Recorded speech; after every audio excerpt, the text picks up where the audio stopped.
ഒരു ഞായറാഴ്ചയായിട്ട് ഹോസ്റ്റലിൽ കുത്തിയിരിക്കാതെ ഒന്ന് പുറത്തിറങ്ങി നടന്നൂടെ എന്ന ഒറ്റ ചോദ്യത്തിന് മുന്നിൽ ഇറങ്ങി തിരിച്ചതാണ് ഞങ്ങൾ രണ്ടും. Hello guys, welcome back. ഇതാണ് എന്റെ കോളേജിലെ LC അഥവാ ലവേഴ്സ് കോർണർ.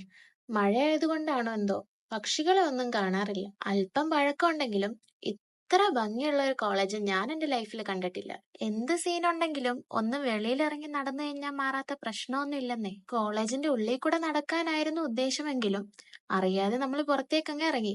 അല്ലേലും പ്ലാനിങ് അനുസരിച്ച് നടന്ന കാര്യമൊന്നും എന്റെ ലൈഫിലില്ല. മഴയത്ത് ഇറങ്ങി നടക്കുന്നതിനേക്കാളും എനിക്കിഷ്ടം മഴ കഴിഞ്ഞ് നടക്കാനാണ്. അതൊരു വേറെ ഫീലാണ്. ഇതാണ് മണ്ണുത്തി മാർക്കറ്റ്. അങ്ങനെ ഒരു പ്ലാനും ഇല്ലാതെ ഹോസ്റ്റലിൽ നിന്ന് ഇറങ്ങിയ ഞങ്ങളെ ഒരു സ്മെല്ല് അങ്ങ് വല്ലാണ്ട് ആകർഷിച്ചു. ആ സ്മെല്ലിന്റെ ഉറവിടം തപ്പിപ്പോയപ്പോഴാണ് അത് ഇവിടെ നിന്നാണ് വരുന്നതെന്ന് മനസ്സിലായത്. പിന്നെ നമ്മൾ ഉള്ളിൽ കയറി നോക്കണമല്ലോ.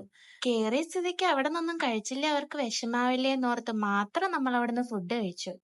എന്നാലും ഓർഡർ എടുക്കാൻ വന്നപ്പോ വെയിറ്റർ എന്ത് നോക്കി ചിരിച്ചില്ലല്ലോ എന്ന ഒറ്റ വിഷമത്തിൽ ഇരുന്ന എന്നെ ഫുഡ് കഴിക്കാൻ വന്നു കഴിഞ്ഞാൽ ഫുഡ് കഴിച്ചിട്ട് എണീച്ച് പോണോന്ന് പറഞ്ഞ എന്റെ ഫ്രണ്ടിനെ ഞാനിപ്പോ ഓർക്കുന്നു. എന്തെങ്കിലും കഴിച്ചു കഴിഞ്ഞാൽ മധുരം കഴിക്കണമെന്ന് എന്റെ അമ്മ പണ്ടേ പറഞ്ഞിട്ടുണ്ട്. അതുകൊണ്ട് മാത്രം ഒരു കുൽഫി മേടിച്ച് കഴിച്ച് ഞങ്ങൾ തിരിച്ച് ഹോസ്റ്റലിലേക്ക് നടന്നു. പോയപ്പോ സൂര്യൻ കൂട്ടിനുണ്ടായിരുന്നെങ്കിലും തിരിച്ചു വന്നപ്പോ സൂര്യൻ വരെ ഉറങ്ങാൻ പോയി. അപ്പോ ശരി ഗൈസ്, ബൈ ബൈ.